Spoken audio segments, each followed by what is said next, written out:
bayimiridde. Naye nze nga meeya nakamala omwezi gumu mu ofiisi, bino byenzudde wammanga.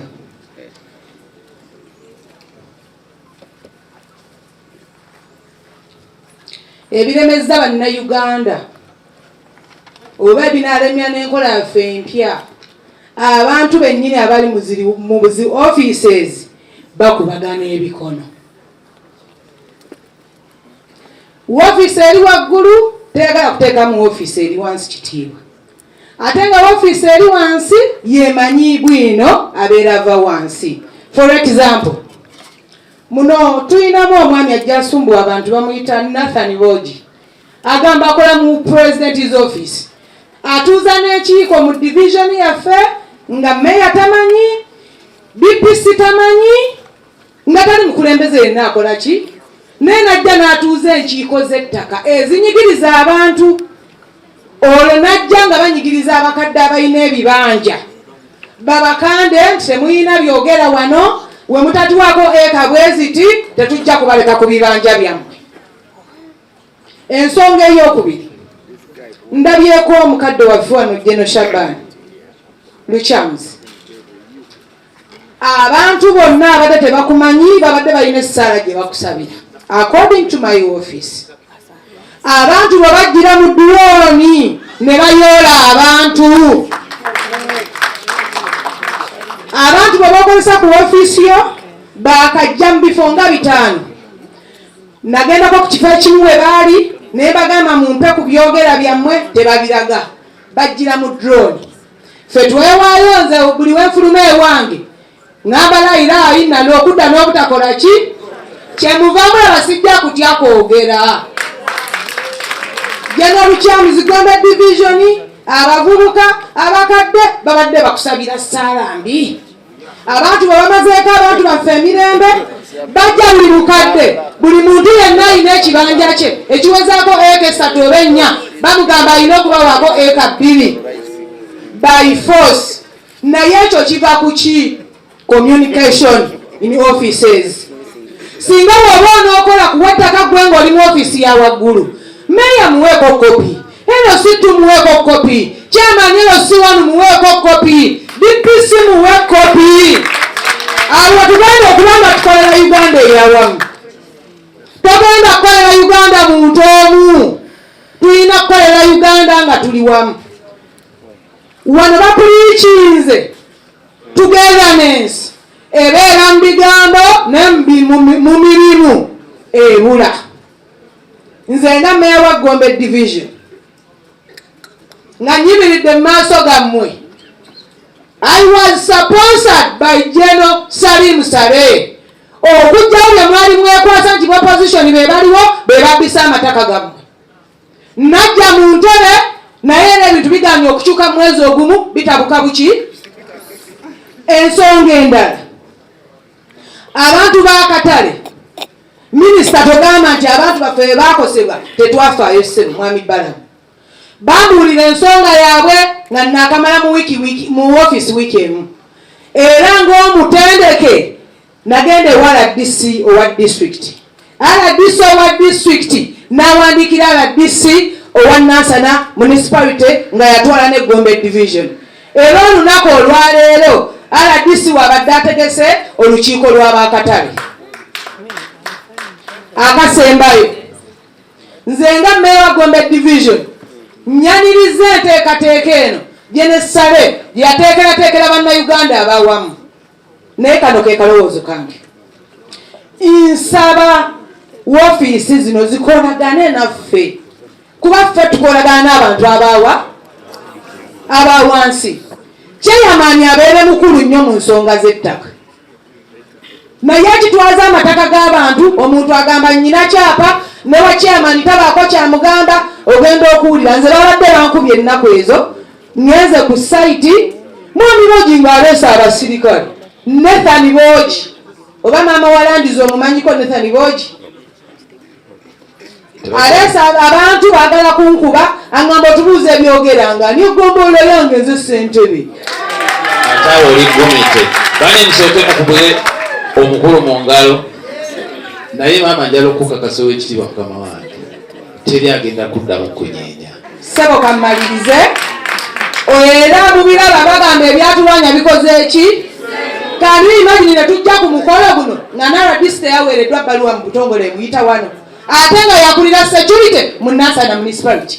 Kitegeeza naffe ffennyini abakulembeze tetunnakola ki muwe ofiisi zaffe ebitiibwa ffe twajja kuweereza abantu nze mpeereza abantu ku bwereere kubanga mulamu okuba n'emirembe abaana bange basoma abaana bange beebaka kuba pulezidenti yaleeta emirembe. Ffe tugenda kubaweereza era tetugenda kukkiriza abanyigiriza ekijja kikole ki tusaba ofiisi eno ejjekolagane n'ebitongole ebyowansi emanye nga amazima n'obwenkanya ku lwa Katonda n'ensi yange. Salaamu alaikum warahmatullahi.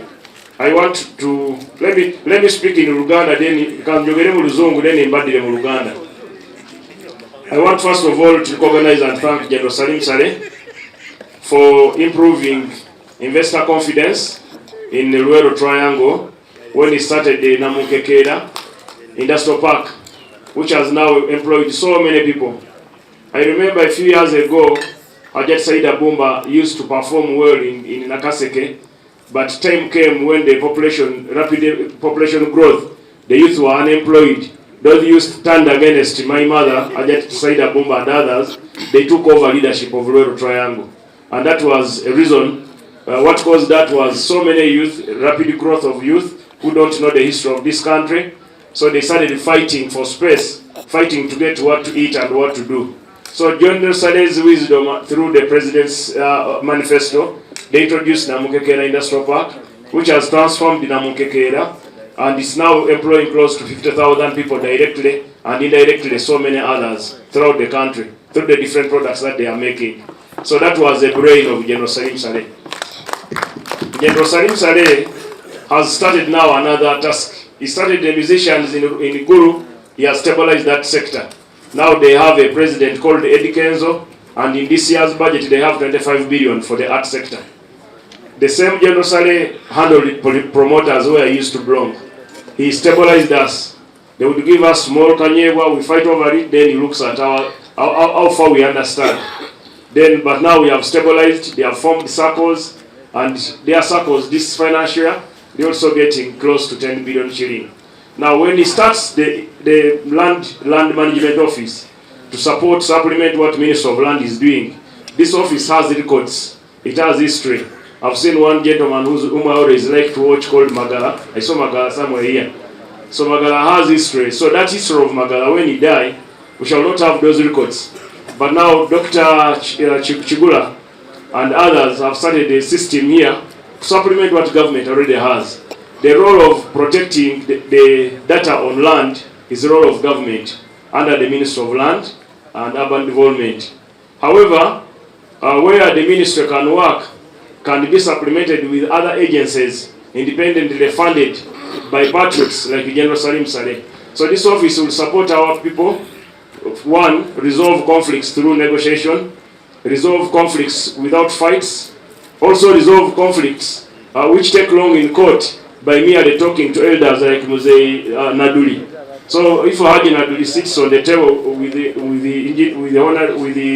General Chams and Mama Saida Abumba, and two families are fighting over land, they can easily advise the conflicting parties that take 20 decimal, remain with the 70, and they live in harmony and the whole work, other than fighting in court. So that is the purpose of this office, which the Minister of Land cannot do, because land will manage and will only focus on protecting, producing the title, keeping the boundary of the land.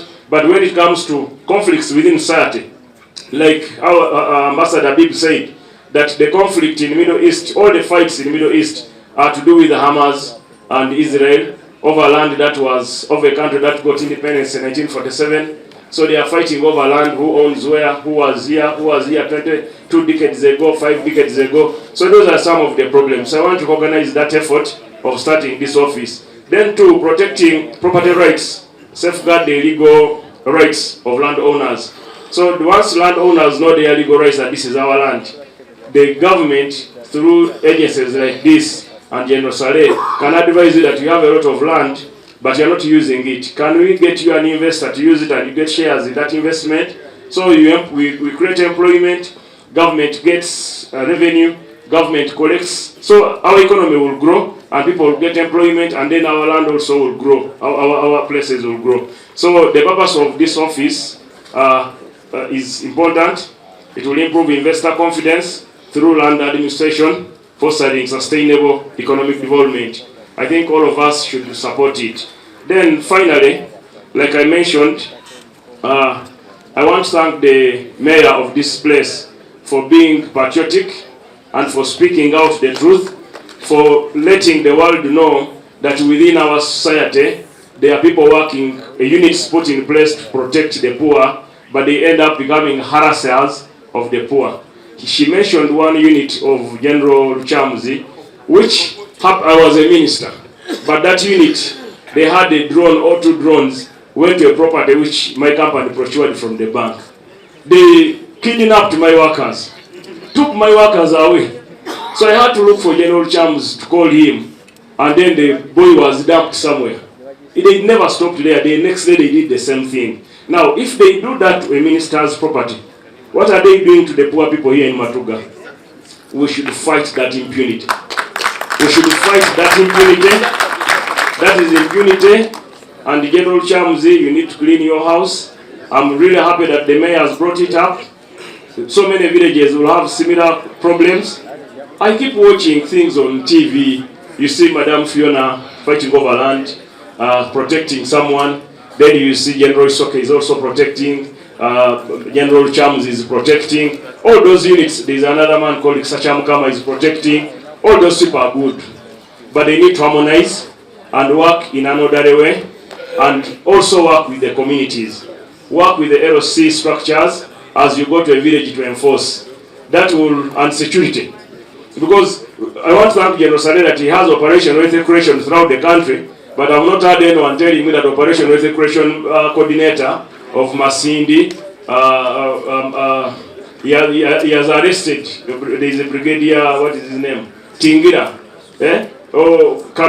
Brigadier General Tingira or somebody has arrested and kidnapped someone in a van, so they are calling Saletu for rescue or Mwanguzi for rescue.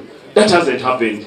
So let's emulate the structure of Operation Wealth Creation with all these units put in place and work in close contact with the Honorable Minister, Madam Judith Nabakova. Let's work together to enforce the law without harassing and working for the rich or siding with the rich. We should side with justice and we should side for unity. So I wish you well, whatever you're doing, all units, General Chamzi and everybody. Please do your work because you supplement what we are doing as government, but the image of government is dented or smeared once bad elements work the same way how Kaka used to work.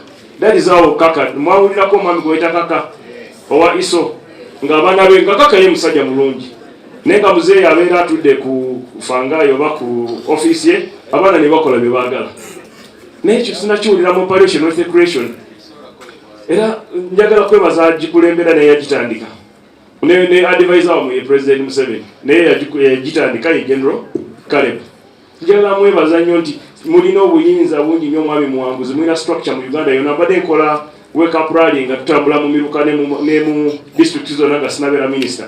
Naye nga ntugayo ne bangamba batuwa enkoko, batuwa kino. Naye nga tewali agamba nti Operation Wealth Creation commander yazze n'abba ettaka. Nti oba yawambye omuntu n'amuteeka mu motoka. So tuve mu bintu bya drone. Tulekerawo ebintu bya drone. Era njala kukakasa madamu ngenda kulekera esimu yange. Abo abantu bwe baddamu okujja okutawaanya wano. Nange nja kukubira CDF. We nanoonya General Sale nga simulaba nga nkubira CDF. Kubanga noonya Muwanguzi nga mugamba naawe sindika counter force. Kuba kati tugenda kufuna ensi yaffe y'abayaayi. Ojja ne drone n'owamba abantu ku kyalo. Olw'ettaka? No. That must stop. Newatisa n'emmundu. That must stop. So njagala kwebaza President okumpa obwa Minister ngenda kukolera Uganda. Abantu bakatale wali wansi bebagoba ku katale nga mwine ekyapa abagezigezi mu sako yammwe nga befula abagezi nti bakikyuse. Tusabye commissioner wali ayeyamye agenda tekako caveat ya commissioner. Wetwagala okuteekako caveat ya minister ne honorable n'abakoba wanayimirira ajja bagamba ajja teekako caveat yaki ya minister. kati kooti wenajjako eya commission esangeko eya minisita. Eya minisita tulabange natera okuvaako nga tugamba teekawo kabineti ya muzeeyi eya President Museveni. Naye ate awo tetujja na kutuuka ku kabineti ya muzeeyi nga tulina kabineti ye kapeeka wano kumpi. Nga nera kiramu wano nga ne office eri wano wamwe. Banaddeko okubabba nga mulina office wano. Ng'ogamba Kigulu yasomesa abantu amateeka g'amataka nga mumubuulira nti sebo ababbi bazze nti ku luno bazze na drone oba bazze na bus balwala ettaka lyaffe. Banange tuve ku bantu, tuve ku ttaka, abalina amataka nga banaku tubakwate bulungi, tubayage omugaso gw'okolagana nabo, tukulaakulanye ettaka lyabwe bafunemu babeere ba shareholder mu kampani gye tunaaba tuzimbye ku ttaka eri. Tulekerawo okunyigiriza abaavu oba abanaku nti kubanga tulina emundu oba nti kubanga amanyi balamu. Nze sirina ttaka lya kubba, nze lyange nkola ki? Nze ninganga muwanguzi w'ebulemeezi naye buli kyanfunye kyakoze ki? Akikoleredde. Sinawulirako Philip Idru nti yabbye. Sinawulirako nti ambassador Omukaramoja oli yabbye. Naye nga naye Omukaramoja amanyi General Sale, amanyi General Museveni, yali Director General wa ISO. Naye ngende Moroto bandaga ploti eringa eka 2 oba eka 3. Do you have a square mile in Karamoja there that you stole? Yes, let people learn that we don't need much.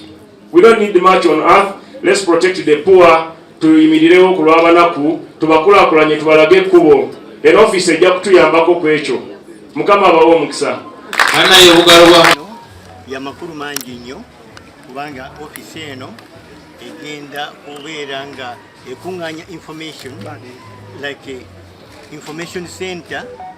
It is a data bank ya ekwatagana n'ebyamataka gonna ag'eggwanga lyaffe yonna Uganda. Buli kitundu kyonna kyonna kigenda kubeera archived mu data bank wano, era amataka agatumbuwa okunoonya waje gava gatandika gatya. Eno it's a very big solution initiative ya General Kaleba Kandwanaku Salim Saleh ebadde nnungi nnyo era egenda ku adinga kinene nnyo solvinga emitawaana gy'eggwanga egikwatagana n'ettaka. Tujja kubeera nga tukolagana n'egundi ne data bank kubanga ejjuddemu bakugu beereere ba profesa nga mbalabyawo abamanyi eby'ettaka. Ettaka lingi nnyo ery'emirundi ebadde tutawaanya, naye ebadde byogerwako wano nga bwe mubadde muwulira ow'ekitiibwa Balamu Balugahayo. Si bye bituufu bannaye. Ebituufu kiri nti ekifo kye ekiri ejjinja ekyo kyalimu NGO nga bakuŋŋaanyizaawo abaana bamulekwa, abaana enfuuzi, ate nga kuliko ne church. Kaakati mu kifo ky'okugenda okulaba nti abantu abo oba yakigula mu bank akolagana atya ne organization ya NGO, bajja buzi ne grader ne bakoona ekizimbe ne kiyiika n'ebintu byonna byonna ebyonooneka.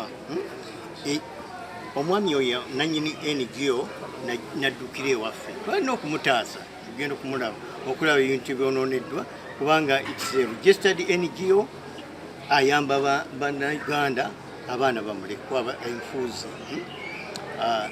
Kyagamba nti twatwala abantu be naye of course twasiŋŋanako abantu abaali baresistinga gundi our work. Tulina kyakubakolera of course tulina obakwata ne tubatwala ku poliisi. Waliwo amagezi agaweereddwa nti nno kiba kirungi ebitongole byammwe ne bikwatagana bulungi nnyo n'obukulembeze obwa wansi. Kino mutera mutya lwaki temukwatagana? Ekyo tukikola bwe tuba nga tugenda mu area tulina okutuuka ku poliisi, tulaba RDC, tulaba ne ba chairman. Naye abantu bangi nnyo bannaffe abo abakulembeze mu bitundu abakolagana n'ababbi b'ettaka. Bwe mutuukayo musiŋŋaana nga ki already bali compromised. Ate nga bo bennyini boolaba abakuba kerere be bannannyini kukolagana n'ababbi b'amataka ne babba ettaka ly'abantu. Abantu ffe bwe tukwata ffe tulumba okuyamba omuntu owa bulijjo, omuntu atasobola kwerwanako era kyekyatekisaawo gundi yaffe komiti yaffe eyo kakiiko ako njamba abantu abatasobola kwerwanako ababbi b'amataka balina ssente abantu abo bali victimized nnyo babakwata ne babatwala ku poliisi ne bakyajinga ne batwala mu kooti ne babasiba agenda okuva mu kkomera ng'ekintu property eyo yonna bagisendawo dda febe bantu betulwanirira naye bagamba nti tukwata abantu si kituufu ekyo era temubitwala ebyo ebyogerwa abo ensonga ezo mumanye nti ababbi b'ettaka bennyini bebakyusakyusa statements ezo ne balowooza nti ate bo be batuufu bali bebalwanyisa bebabbako ettaka bebakyamu ebyo tubirabye emirundi mingi nnyo ogenda okutuuka mu Nankana ng'olaba omusajja bamusibidde property ye omusajja omukadde abadde ku ttaka kwakudde ku bamuzaalira n'agamba ndi wa myaka 8 naye bamusenze bamusibye nti trespasser ku ttaka kubanga wa kibanja ow'ettaka tayagala kuba bibanja ab'ebibanja twetulwanirira ab'ebibanja bwe banaaba nga bayisibwa bwe batyo ng'ettaka liguzibwa abalina ssente nnyingi bannayuganda bagenda kuddawa je ne bakulumiriza nti no mbako ekyo kikyamu si unity eyaffe of course tuli unity nyingi nnyo obukiiko bungi nnyo obukola ku ttaka bangi babikola siyinza kubaganira naye waffe tekiriiyo jeno bwekibanga meya w'Egomba agamba ayogedde ku nsonga y'emu nga minisita Balamu bw'agamba bwekibanga kituufu ddala oyinamu empulunguse oyina nteekateeka ky'okugjamu empulunguse ezo mu Mugundi ababbi b'ettaka toyinza kubasinga statement bebasinga okukyusakyusa ebigambo okulaba nti bafuna babeera favored naye abalina obujulizi nti twatwale nti waliwo omukozi waffe eyasaba ettaka ku oyo gwe tulwanirira ate ogenda n'olwanira ekibanja kiriko eka 3 ate omuggyako ate Nankana eka emu asigaze eki ffe byetugezaako okulwanira okutaasa abantu abo bagezaako okulwanyisa abantu tebasobola kwerwanako betugezaako okulwanirira ffe tetulwanira bagagga tulwanira vulnerable people abatalina maanyi gakwerwanako bannamwandu bamulekwa bati jeno olowooza kino ekikoleddwa tekiduplicatinga emirimu duplication of roles kuba tulaba tulina ministry enamba tulina ebitongole by'ettaka bingi ate na kino kizze kya bwannakyewa twalabanga kino kya bwannakyewa naye kijja kuba nga kiyamba kinene nnyo ministry balina limited information bikwata ku ettaka naye bino baprofesa boolabye bali so vast mu bintu ebikwatagana n'ettaka. Clarification eyo mu Luzungu